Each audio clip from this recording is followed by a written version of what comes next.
Yesterday, CalHR released their guidance on California Governor Gavin Newsom's RTO executive order, and let's break it down. So this first paragraph is essentially saying that departments need to follow the statewide telework policy, and in addition to that, they need to also follow the executive order that Newsom put out that requires departments to provide telework at the minimum of 4 days in person. And I'm going to actually throw up the telework policy so you could see how that executive order and this telework policy do not align at all, which makes it very confusing for departments. Okay, so what we're going to look at first is the authority paragraph.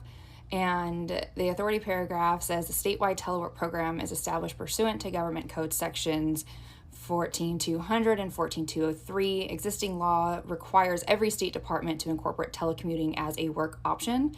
So that's saying that due to our government codes and laws, every department has to offer telework as an option.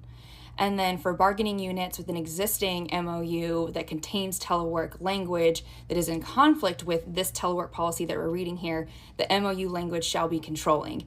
And that's where we're running into an issue, is that the executive order is an overreach of power because many of our bargaining units have telework as an option to work, and that it should be more flexible than this 4-day in-office requirement. And now we're going to go back up to the goals of why the state has telework and should implement telework.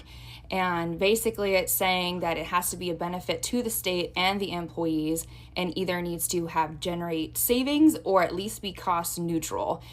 Department telework programs are expected to encourage participation of eligible employees, reduce required state office space, improve employee retention and recruitment, maintain or improve employee productivity, reduce state environmental impacts such as traffic congestion, maintain or improve customer service.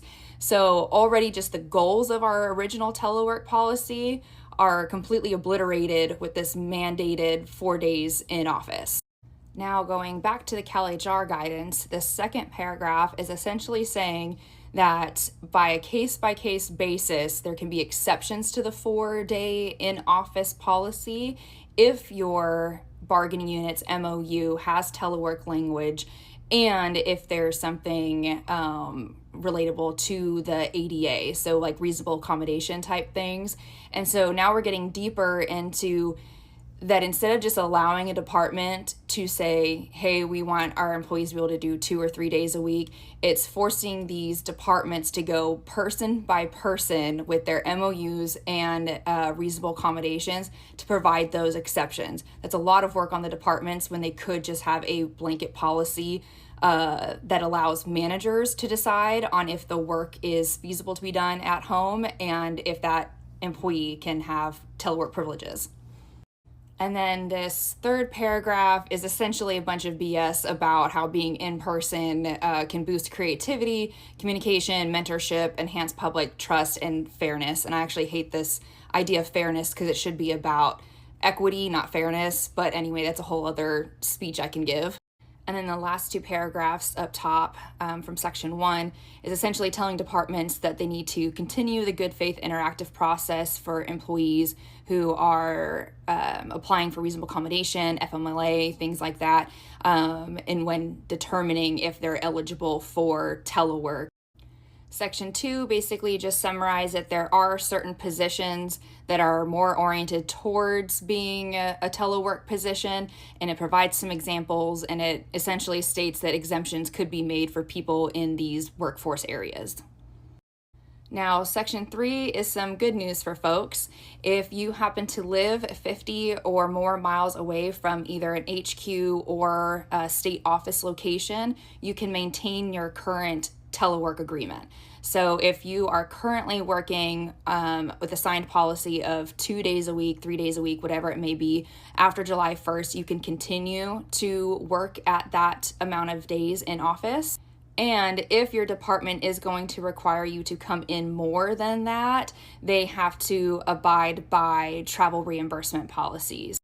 But the bad news on Section 3 is if that person vacates the position when it's reposted for hiring, then the next person coming in does not get that telework benefit. They do have to be local to wherever their office is. And if you are to move into a different position, you do not get to keep that telework policy that you had.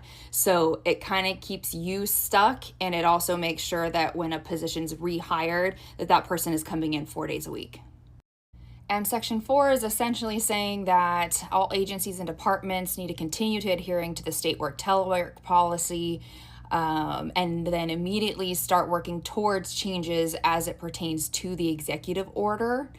And then it does a little blurb at the bottom there regarding that the 4-day in-person days doesn't mean in office, and it could include employees who work in the field as well. So those field days would be considered their office days. And then the last one in 5 is just accountability, that the departments need to report their exceptions to the agency secretary and CalHR starting in April. With all that said, unions need to push back on the executive order because it's essentially a breach of contract, and the departments really should be pushing back on the executive order because it's an overreach of power for their administration of employees, and it doesn't align with the telework policy that we have in place.